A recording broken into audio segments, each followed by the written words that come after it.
que tu penses que tout le monde est coachable? Est-ce que tout le monde peut être un bon commercial? Oui. Est-ce que j'ai déjà vu un profil où je me suis dit, lui, il va cartonner et en fait, il est nul? Non. Sur 1000 personnes, c'était jamais arrivé? Non. En revanche, le contraire est déjà arrivé. Et donc, tu as été agréablement surpris à la fin. Ouais. Je montre l'exemple dans tous mes coachings. Donc, je me lance la première, je passe des appels et parfois ça fonctionne, parfois ça fonctionne pas, mais c'est le jeu. C'est facile de dire aux gens, faut que tu fasses comme ça. Déjà, fais-le, toi. Ouais, fais-le. Montre que ça marche, tu vois, avant de dire aux gens, je te promets que ça fonctionne. Avec des incentives intéressants, on le sait, les commerciaux, ils sont quand même motivés par l'argent. Souvent. Toujours. Bon, hello Vanessa, comment tu vas? Ça va bien et toi? En forme? Bon, ça fait plaisir de te voir. Merci, moi aussi ça me fait plaisir de te voir. Bon, en plus, normalement, comme je te disais, on devait le faire en visio. Ouais. Mais tu m'as dit que tu étais dispo pour venir à l'office. C'est quand même plus sympa. Et ça matchait bien, parce que je suis pas souvent sur Paris, mais là, je suis là jusqu'à demain. Ouais. Donc, trop content de te voir. Ouais, pareil. Et bienvenue dans Pas de bullshit, que du cash. Merci. Et on a hâte de t'entendre, d'avoir tes tips. Pas de bullshit. Pas de bullshit. Bon, mais en tout cas, est-ce que tu peux te présenter? Oui. Comme ça, on apprend à te connaître. Bien sûr. Donc, je m'appelle Vanessa Msili. Je suis coach de vente, formatrice, on appelle ça comme on veut aujourd'hui. J'ai 47 ans, j'ai un petit peu plus de 23 ans de terrain derrière moi. Je suis passée par des très grosses boîtes, donc je vais pas toutes les citer. Et aujourd'hui, j'ai à cœur d'accompagner les équipes commerciales pour les faire monter en compétences sur tous les sujets vente qu'ils peuvent adresser. Et comment t'es arrivé dans le monde du coaching, de la vente? Dans le monde de la vente ou dans le monde du coaching? Les deux. C'est deux choses. Alors. Parce que tu m'as dit que t'as fait plein de boîtes. Ouais. Moi, je les ai pas forcément citées. Mais comprendre un peu ton parcours. Pourquoi aujourd'hui tu fais ça? Alors, j'ai toujours été dans la vente parce que j'ai arrêté l'école très jeune. J'ai eu juste mon bac. Et puis très vite, je me suis lancée dans la vie active. J'avais la chance d'avoir un père entrepreneur, pour ceux à qui ça peut parler encore, qui avait un atelier de fabrication dans le Sentier. Ok. Donc j'ai commencé avec lui, j'ai passé beaucoup de temps avec lui, et puis à un moment je me suis dit qu'il allait falloir que je m'émancipe un petit peu de la famille aussi, et donc j'ai choisi d'aller dans des boîtes où je savais que j'allais être bien formée. Donc j'ai choisi LVMH. Autant aller vers le mieux. J'ai commencé comme commerciale là-bas, donc je me suis un peu survendue puisque j'avais jamais fait ce métier vraiment. Puis après, je suis passée dans d'autres boîtes comme Groupon. Ok. Ou aussi très belle école. Très belle école de vente. T'as fait combien de temps chez Groupon? 8 ans.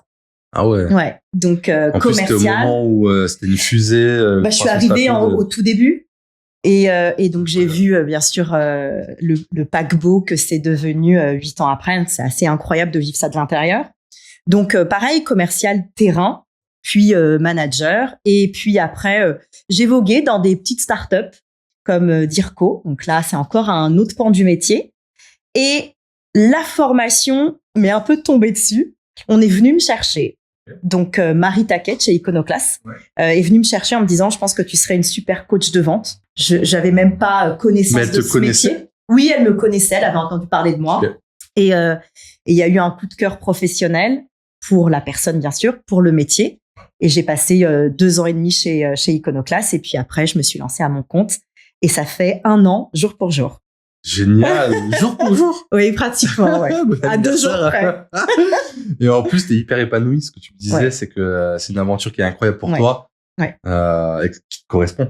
C'est une très belle aventure. J'ai eu la chance d'avoir une très bonne première année. Donc, voilà, c'est pas donné à tout le monde, j'en ai conscience. J'ai beaucoup travaillé pour aussi, évidemment. On n'a rien sans rien.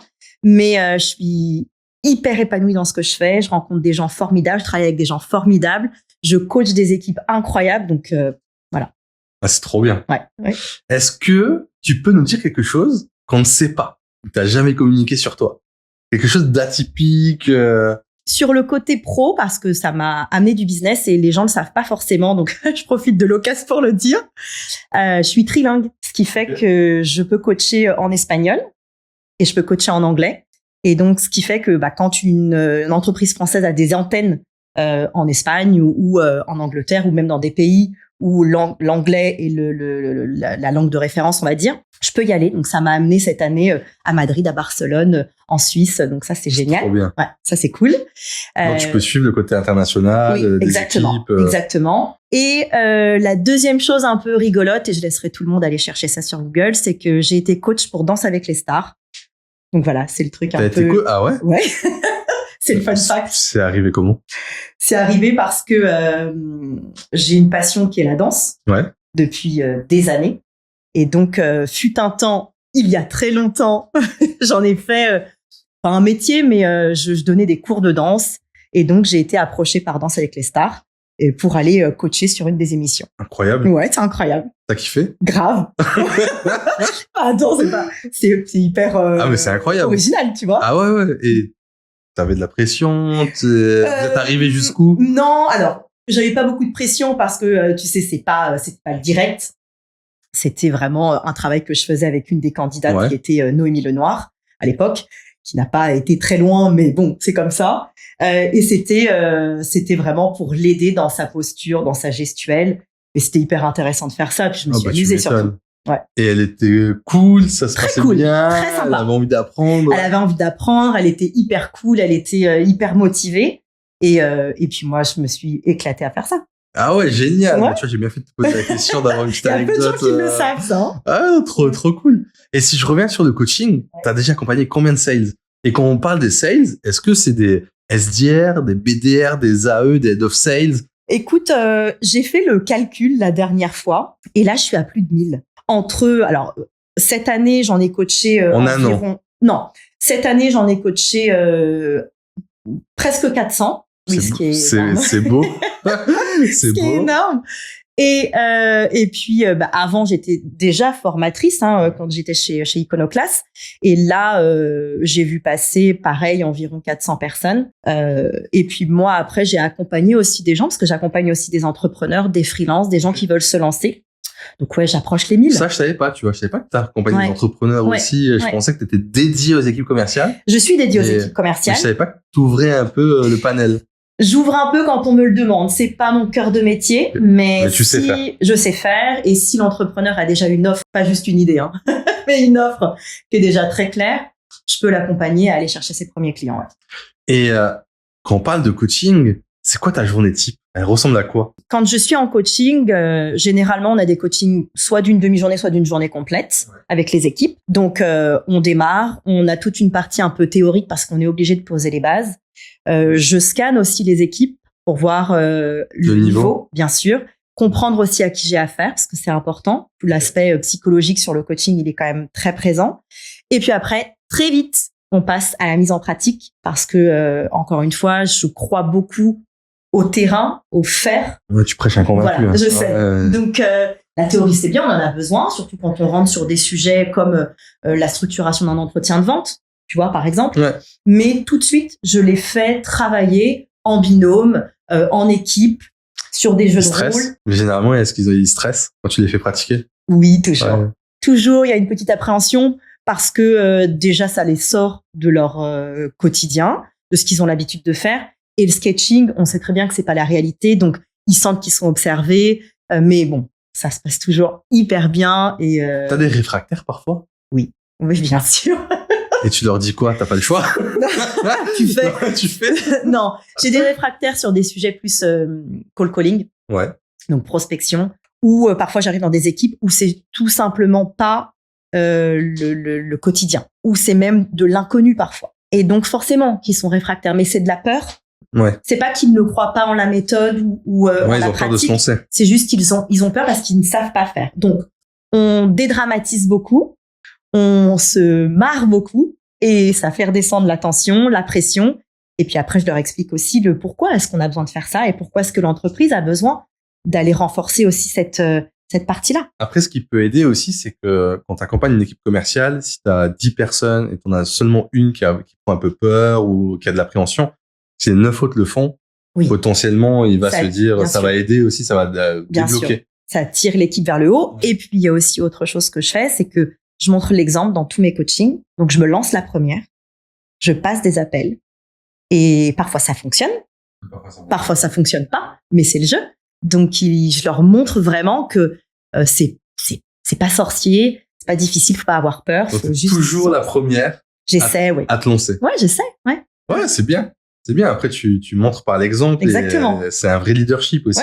Ouais, bien sûr. Et tu vois, c'est pas seulement du coaching verbal, on va dire, de la théorie, mais tu as également aussi de la pratique et tu leur montres comment faire. Oui. Et donc, ils peuvent s'appuyer sur ce que tu leur as montré. Sur ce que je fais. Et donc, puis, c'est super, ça. C'est facile de dire aux gens, faut que tu fasses comme ça. Bah, déjà, fais-le, toi. Ouais, fais-le. Montre que ça marche.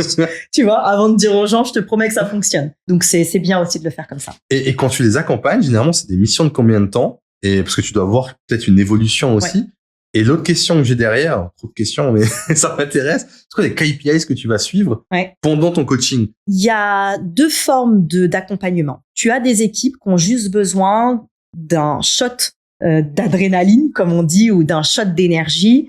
Donc, je vais intervenir, par exemple, sur un kick-off de rentrée, où là, ça va être juste une journée où je vais être avec l'intégralité des équipes. Pas que les commerciaux? Si, toujours les commerciaux, uniquement les commerciaux. Les commerciaux, d'accord.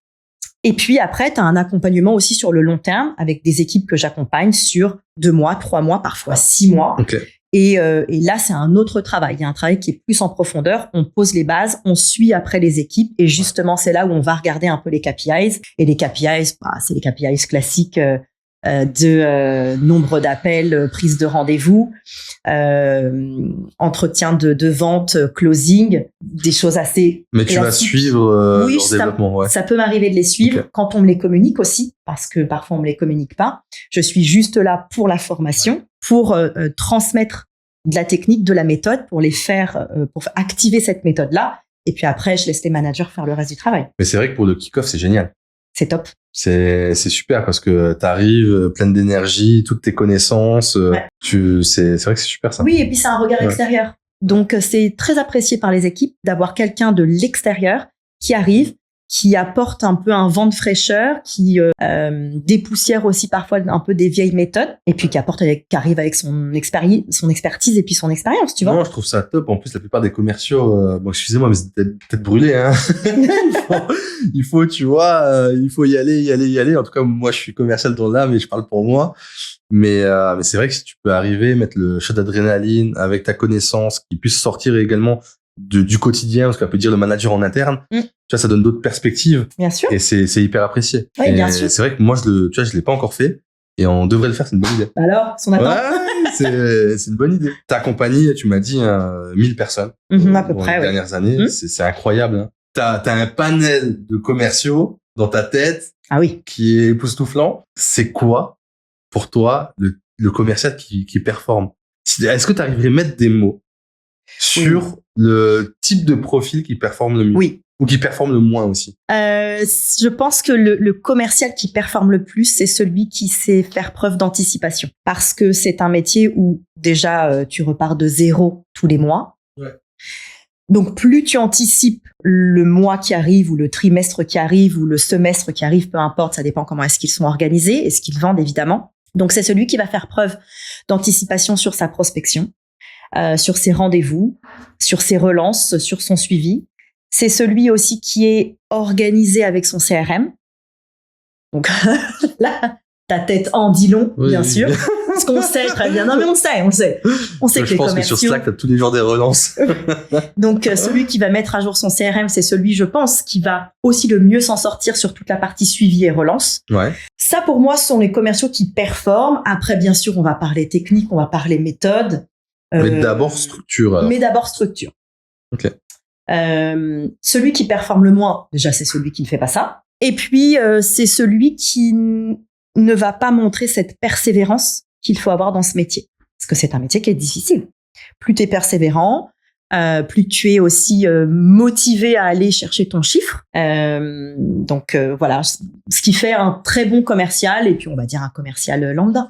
C'est marrant parce que j'arrive à me projeter sur les différents commerciaux que j'ai eus, tu vois, dans ma petite vie d'entrepreneur, et je mets des têtes sur ce que tu dis, Et oui, forcément. Et c'est vrai que ça fait de la différence. En fait, sur le côté structure, tu vois, j'ai en tête chez Ivancy, une personne qui était structurée, qui faisait 500 000 euros par an. Nous, on était sur des paniers moyens à 18 000 euros l'année. et un commercial qui était très bon, un peu moins structuré, qui faisait 350 000 quoi. Ça et donc la petite différence. Et ce côté structure permettait en tout cas d'être un top performer et d'être le meilleur ou la meilleure de l'équipe quoi. Ouais. C'est de la rigueur, de l'organisation et de la discipline qui fait que tu as une bonne structure derrière. Ah bah c'est top. Bah écoute, je vais leur faire écouter aussi en interne le côté structure et CRM. Et après, au niveau des commerciaux, on sait que c'est difficile de les motiver dans le quotidien parce que c'est un métier qui est fatigant. En tout cas, je parle pour la partie prospection surtout, donc la partie SDR. Qu'est-ce que tu as vu qui fonctionne pour les faire performer, les faire motiver? Alors, quand je pose cette question, je parle d'animation, ça peut être des concours, des challenges, mais qu'est-ce que toi tu recommandes pour voir une équipe SDR performer? Comme tu le dis, c'est une équipe. Donc la dynamique de l'équipe et la cohésion de l'équipe est très importante. Moi, je n'aime pas les équipes qui travaillent chacune dans leur coin. Je trouve que ça manque de dynamisme et donc forcément, sans pour autant les challenger l'un contre l'autre, mais plus trouver des challenges qui incluent l'intégralité de l'équipe. Ça, je trouve ça toujours intéressant, avec des incentives intéressants. On le sait, les commerciaux, ils sont quand même motivés par l'argent. Souvent. Toujours. Non, mais il n'y a pas de mal à dire. On choisit ce métier aussi souvent pour ça. Pas que, mais quand même beaucoup pour ça. Donc, mettre une carotte au bout du bâton, ça ne me choque pas, au contraire. Et puis après, je pense aussi de les intégrer dans la vie de l'entreprise. Comprendre que le travail qu'ils font en amont, ça sert à toute la chaîne derrière et les inclure dans cette chaîne-là. Ouais, c'est le fuel. Exactement, c'est le carburant. Ouais. Surtout, tu l'as dit, pour les équipes SDR, c'est le carburant de la boîte. Et il faut pas que ça s'arrête là. Il faut qu'ils comprennent derrière le résultat de leur travail, à quel point ils facilitent la vie des commerciaux derrière, comment est-ce qu'ils arrivent à signer les clients. Donc, les inclure dans toute cette chaîne de vente qu'a l'entreprise. Et quand tu parles d'incentive, en termes de package, qu'est-ce que tu verrais? En termes de bonus, donc tu as fixe ou variable, ou en termes de gains que tu peux mettre à disposition d'un challenge qui réussit. Tu vois, qu'est-ce qui te vient en tête un peu C'est toujours un peu difficile parce que ça dépend aussi beaucoup de l'entreprise dans laquelle tu vas te trouver. Si tu es une jeune start-up, ça va être un petit peu plus compliqué d'aller mettre des grosses incentives. Mais je trouve que l'incentive au succès, elle est toujours intéressante. Mais aussi, moi, j'aimais bien faire ça avec mes commerciaux quand j'en avais. C'était aussi la qualité du travail, pas que la quantité. Évidemment que on les paye parce qu'ils prennent des rendez-vous, mais quel genre de rendez-vous ils prennent? Est-ce que ce sont des rendez-vous bien qualifiés? La qualité de leur travail aussi, la relation qu'ils tissent avec le prospect, et puis la personne aussi. C'est hyper intéressant ça quand tu parles de qualité. Ouais. Est-ce que tu parles aussi quand tu dis qualité, c'est meeting booked ou R1 réalisé? Ou est-ce que tu parles également de la taille de l'entreprise ou le type d'interlocuteur? Est-ce que c'est un C-level ou pas? C'est quoi tous les mots que tu mets derrière qualité? Oui, ça peut être ça, bien sûr. La taille de l'entreprise, le potentiel business qu'il peut y avoir avec. Ouais, c'est vrai que c'est intéressant. Ça peut être aussi le niveau de l'interlocuteur. Est-ce qu'ils ont réussi à inclure plusieurs interlocuteurs sur le meeting? Tu vois, ça peut être hyper intéressant, bien sûr, parce que tu peux avoir un interlocuteur qui est pas le décisionnaire. Est-ce que tu as réussi à booker un meeting avec 1, 2, 3, 4 personnes? Hyper intéressant. Et puis aussi la régularité et la. C'est le plus difficile. Et oui, bien sûr, on le sait. Ouais. Et puis après aussi je trouve la personne, c'est-à-dire sa ponctualité, son sérieux, l'influence qu'elle a sur l'équipe. Je trouve que ça devrait ça devrait se récompenser, ça. Et ça se récompense pas assez, je trouve. Ouais, c'est très intéressant les mots que tu emploies. Parce que, tu vois, moi, ce que je dis à chaque fois, et je crois que j'en ai déjà parlé à un autre moment, mais si tu as une équipe de 10 personnes et tu as une personne qui fait pas forcément le travail, alors je vais utiliser le mot poison, qui est un mot un peu fort et je fais exprès, mais en fait, tu sais que ça peut avoir des répercussions sur les autres personnes. Donc, quand tu parles d'exemplarité, hyper important. Oui, et à contrario, autant tu peux avoir quelqu'un qui tire une équipe vers le bas, autant tu peux avoir quelqu'un qui est moteur dans une équipe. Ouais. Félicite-le d'être moteur dans une équipe parce que c'est un travail aussi que lui fait sur lui-même d'être toujours au top pour tirer son équipe vers le haut. Et ce qui est hyper difficile, parce que quand on voit le nombre d'actions qu'ils font par jour, la difficulté du travail, sans appel, on va peut-être avoir un rendez-vous. Je te dis, mais en fait, il faut être performant tous les jours, persévérant. Ouais. C'est pas facile de garder le bon mindset et de rester positif. Exactement. Ouais, écoute, hyper intéressant. J'aime bien.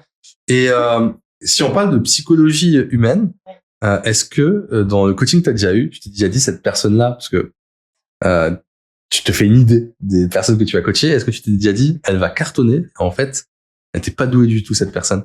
Est-ce que tu t'es déjà trompé sur les personnes ou pas? Elle est difficile, cette question, parce que je me suis déjà trompée, bien sûr, mais la psychologie en coaching, elle a son intérêt quand tu arrives à faire prendre confiance à une personne sur quelque chose qu'elle ne maîtrise pas ou dont elle est complètement effrayée ou là où elle n'a pas envie d'aller. Si tu arrives à l'amener, alors tu ne t'es pas trompé. Si elle n'y arrive pas, c'est peut-être parce que elle n'en est pas encore là dans sa maturité commerciale. C'est peut-être parce que elle n'a pas envie aussi. Ou c'est peut-être parce que elle n'a pas encore les moyens d'y arriver ou qu'on ne lui met pas les moyens à sa disposition. Donc, c'est le travail du coach d'identifier quel levier tu vas pouvoir actionner. Ouais. Mais est-ce que j'ai déjà vu un profil où je me suis dit, lui, il va cartonner et en fait, il est nul? Non. Sur 1000 personnes, c'était jamais arrivé? Non. En revanche, le contraire est déjà arrivé. De me dire, oula, là, lui, ça va être dur. Ouais, ça va être compliqué, là. Le coaching, il va être compliqué. Et en fait, révélation parce que prise de confiance, parce que accompagnement aussi, je pense, j'espère. Non mais accompagnement, je pense, de qualité, et puis volonté d'y arriver. Et donc, tu as été agréablement surpris à la fin. Ouais. Je pense même l'interne à l'entreprise. Bien sûr. Ouais. Et est-ce que tu penses que tout le monde est coachable? Est-ce que tout le monde peut être un bon commercial? Oui. Ah, ça, j'en suis convaincue. Quel que soit le type de profil. Oui. Introverti, extraverti. C'est pas une question de profil. C'est une question de volonté, déjà. Ouais. Est-ce que tu as envie d'y arriver? C'est une question de motivation. Et après, c'est aussi une question de méthode, de technique. La vente, c'est pas juste, on l'entend, il parle hyper bien, c'est un super bon vendeur. Non, c'est faux. C'est faux. J'ai vu des gens parler extrêmement bien et pas forcément être de bons vendeurs. Non, pas forcément. Pourquoi? Parce que pas structuré? Parce que pas structuré, on en parlait tout à l'heure, parce que pas organisé, parce que ça s'éparpille partout, parce que ça n'écoute rien, donc ça vend mal. En revanche, ça peut devenir de très bons profils. Et également des profils très introvertis, où eux vont avoir une excellente écoute, énormément d'empathie, mais aussi une vraie force de conviction. C'est une très bonne qualité, et donc tu les structures un peu, et ça cartonne. Et puis en plus de ça, ça serait quand même un drame de dire ça, parce que je te rappelle que j'ai passé 2 ans et demi dans un centre de formation où la vocation c'était d'aller former des commerciaux en devenir sur de la reconversion professionnelle. Moi j'ai eu affaire à des assistantes dentaires, un ancien grutier, un chocolatier, où tu les vois arriver, tu te dis bon, alors on va faire les bases. On va y aller tranquillement, mais on va y aller. Et aujourd'hui, ils sont tous commerciaux. Incroyable. Mais c'est incroyable. Dans des super boîtes. Alan, magnifique, très belle boîte. Mais bien sûr, dans plein de grosses boîtes, et ils cartonnent. Alors qu'à la base, ils venaient pas de ce monde. Ils venaient pas du tout de ce monde. Okay, donc là, si on nous regarde, on peut se dire tout le monde est coachable, tout le monde peut devenir un bon commercial. Oui, tout le monde. Sans exception. J'en suis convaincu. C'est intéressant. Parce que parfois, c'est vrai qu'on me pose la question, on me dit, mais je viens pas de ce monde, je sais pas forcément bien pitcher ou autre. En fait, mais ça s'apprend. Ça s'apprend. Tout le monde. Tout s'apprend, absolument tout. Ouais, ça, c'est hyper intéressant. Plus quand tu vois un commercial qui performe, qui gagne très bien sa vie. Donc c'est vrai, en reconversion, c'est hyper cool de te dire, en fait, je décide d'aller côté commercial. Et puis, il y a une chose que tu dis, un commercial qui gagne très bien sa vie, c'est aussi, le métier de commercial, tu fais ton propre salaire. Donc, quelqu'un qui a envie de s'en sortir et qui a envie d'aller chercher des grosses primes, il peut y arriver. Il peut. Ouais.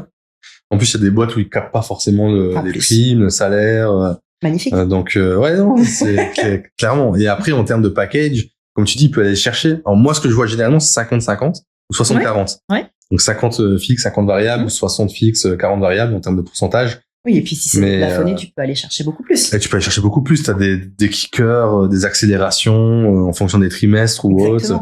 Nous, on met souvent des challenges en place aussi qui peut accélérer l'envie dans des périodes précises. C'est bien. C'est bien parce que ça motive le commercial à aller se dépasser aussi. Exactement. Et puis, ça le sort un peu de sa routine. Mais on le fait pas tout le temps. Sinon, après, on peut prendre l'habitude. Donc, on le fait ponctuellement. Quand on teste avec Vincent encore. On s'amuse dessus. Et donc, on a parlé un peu du type de profil. Ouais. J'ai envie de te parler des managers. Parce qu'en fait, quand tu vas coacher, t'as aussi des managers parfois. Oui. Je pense qu'ils sont sur place. Oui. C'est quoi un bon manager? Je crois que je vais pas me faire beaucoup d'amis. Non, je rigole. J'ai été manager. Donc, et je ne dis pas que j'ai été un bon manager, mais je pense que le bon manager, c'est celui qui va montrer l'exemple. C'est celui qui est à côté de ses équipes quand ça va bien, mais aussi quand ça va pas. Et qui va être capable de tirer son équipe vers le haut en lui apportant des solutions. Donc, pour apporter des solutions, il faut savoir de quoi on parle. Donc, il faut être à côté de ses équipes. Moi, quand je vois des managers qui sont pas sur le plateau, je comprends pas. Ça arrive que tu coaches et que le manager en question n'est pas avec son équipe. Oui, bien sûr. Et alors, parfois, il y a une volonté à ça et je peux la comprendre. Quand je coach les équipes, il y a aussi quelque chose qui se passe. Les langues se délient un peu et voilà. Et voilà. Et parfois, la présence du manager peut freiner un petit peu cette envie de parler. Donc, je n'impose pas au manager d'être là, mais s'il est là, en revanche, il participe. Ah, tu fais comme tout le monde. Et ça t'arrive que parfois, toi, tu donnes l'exemple. Oui. Quand tu coaches, oui. t'es la première à appeler. Oui. Est-ce que ça t'arrive parfois que le manager te dise, attends, je vais le faire avec toi? Oui, bien sûr. Okay. Ouais, et ça, je trouve ça génial. Okay. Parce qu'il mouille le maillot. Et c'est important parce que l'équipe voit aussi que il sait faire. Il a pas peur de faire et il a pas peur de se tromper et de se tromper devant l'équipe. Devant l'équipe, bah ouais. Et puis c'est pas se tromper d'ailleurs. Enfin, je veux dire, c'est la vie d'un. C'est la vie d'un commercial. C'est la vie d'un commercial. Donc c'est important de le faire. Et là, récemment, j'ai coaché une boîte où il y avait les directeurs régionaux qui étaient avec moi. Et les gars, incroyable quoi. Ils avaient préparé leur liste pour appeler. Ils se sont pris des bâches mais monumentales. Et mais tout le monde était. Mais ils y sont allés. Et c'était génial. Ah, c'est trop bien. Mais bien sûr. Et le coaching, il tourne différemment, là. Quand t'as des managers qui participent eux-mêmes et qui préparent en amont le meeting, tu vois une vraie implication, une vraie envie aussi de faire changer les choses. Il y a ça, et ça soude l'équipe. Et ça soude l'équipe autour du manager. Ouais. Parce que je le vois, parfois, le manager, il est un peu décrié, ou on va le critiquer, ou il fait pas assez. Ça arrive souvent. Mais quand t'as le manager qui est là pendant les formations, et qui donne de sa personne, crois-moi que il redore un peu le blason. Ouais, clairement. Et facilement. Moi, tu vois, ce que j'aime bien avec Vincent, c'est qu'il mouille le maillot. Oui, tu vois. je sais. C'est quand il y a un challenge où il est là, il va appeler, il va vouloir prendre ses rendez-vous, il va vouloir être premier. Moi, je le faisais à l'époque. C'est vrai que là, je le fais un petit peu moins. T'as d'autres priorités. Il y a 2 ans. Non, mais il faut que je le fasse. Il faut que je le fasse parce que même moi, c'est intéressant parfois de me reconfronter aussi au pitch et voir comment il a évolué ou quelles sont les objections qu'on peut avoir. Et je trouve que c'est super important de le faire avec ses équipes, tu vois, quelle que soit la position que tu as dans la boîte, de le comprendre. Sur 2 coachings, j'ai eu 2 CEO avec nous dans les équipes. Tu vois. Ah ouais, je me suis dit, et je leur ai dit devant tout le monde d'ailleurs, je les ai félicités parce que c'est pas n'importe quel CEO qui se dit, allez, je vais passer une journée avec mes équipes et je vais montrer que je suis capable de le faire. J'ai trouvé ça très smart déjà. Et est-ce que tu penses que tout le monde est coachable? Est-ce que tout le monde peut être un bon commercial? Oui. Et appliqué dans la démarche. C'est qu'il croit dans la démarche aussi du coaching. Exactement. Ouais. Non, c'est top. Et je pensais à une autre question là qui me revient parce que tu me dis tout le monde est coachable et tout le monde peut performer. Ouais, ça me titille. Ça me titille, ça. J'ai envie de revenir dessus. Est-ce que quand même, ça t'est déjà arrivé? J'insiste. T'as fait un coaching. Oui. Il s'était à chier. Franchement, il s'était vraiment pas bon. Ouais. Et est-ce que ça t'est déjà arrivé de dire à la personne qui t'a employé pour le coaching, ça va pas? Et ils sont pas bons, quoi. Alors, j'irai jamais dire ça. Pourquoi? Déjà parce que j'ai ce caractère de toujours trouver quelque chose de positif chez les gens.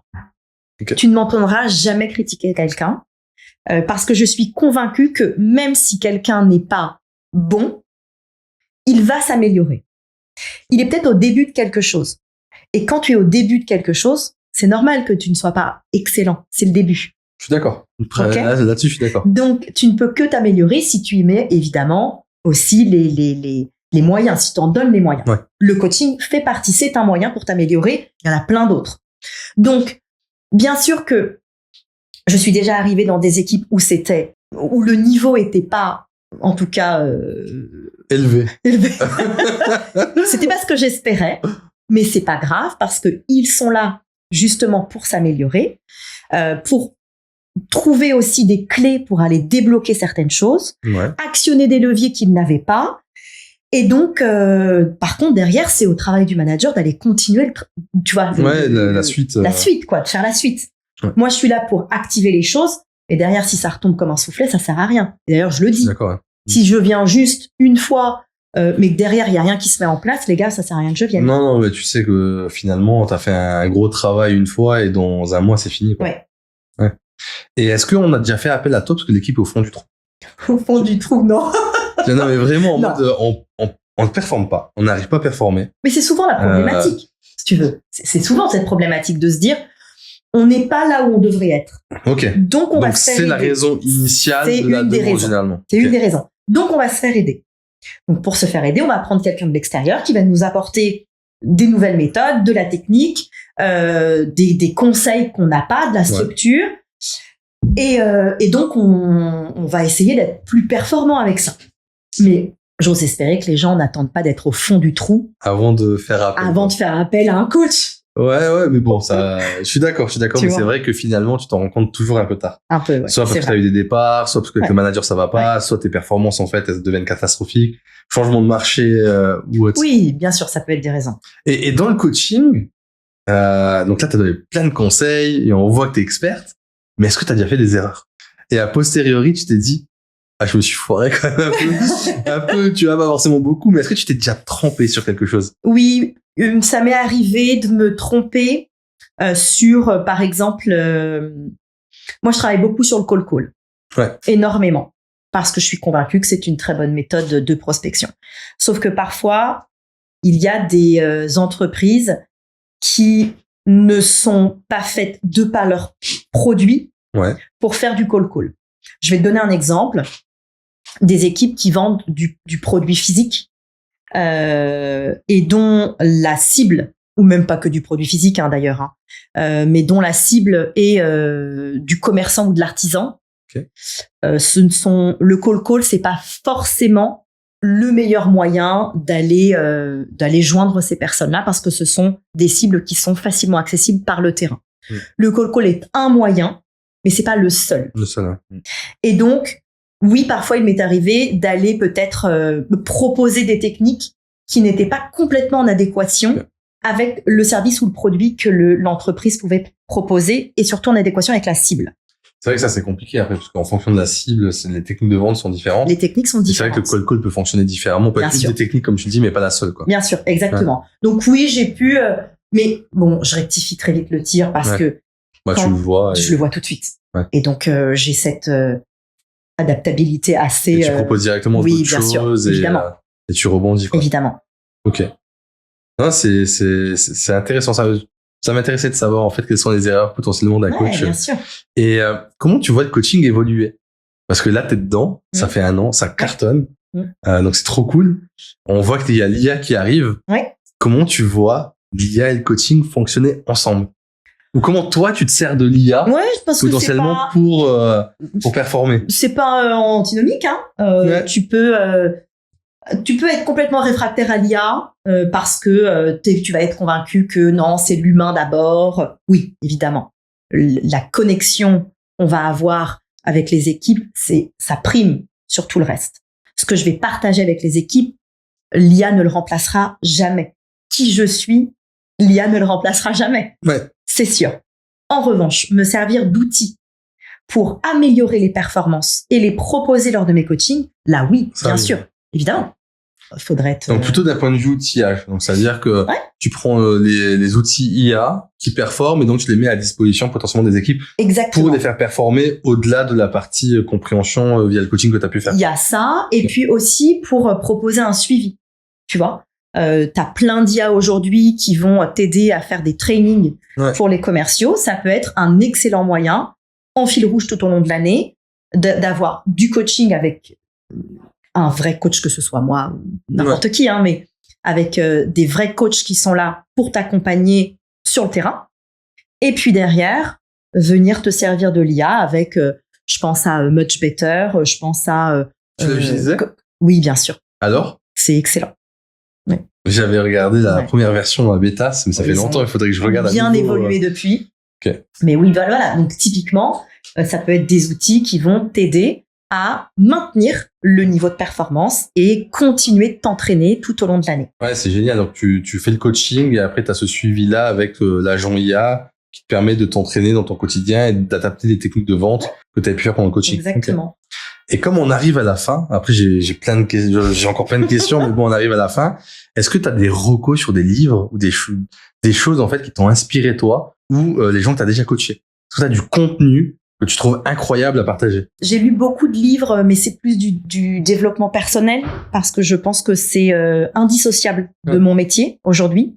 Donc, on en parle très souvent, mais moi, ça a été un livre, même si c'est un classique, Les 4 accords Toltec. Je l'ai pas lu. Je te le conseille parce que ça résonne beaucoup avec notre métier et puis tu peux très vite l'appliquer dans ton quotidien. Donc ça, c'est un livre que je recommande. C'est un livre qui est très simple à lire. C'est un grand classique du dev perso, donc go le lire. Ok. Et dernière question, qu'est-ce qu'on peut te souhaiter? Ça, c'est sympa. De refaire la même année parce qu'elle a été peut-être mieux, incroyable. Mieux, oui. Au moins la même année. Au moins la même année. Et mieux, oui, pourquoi pas. Bon, c'est trop cool de t'avoir en tout cas. Merci beaucoup pour l'invite. Ça m'a fait plaisir. Moi aussi. Et bon, on se dit à très vite. Ouais, bien sûr, avec plaisir. À bientôt.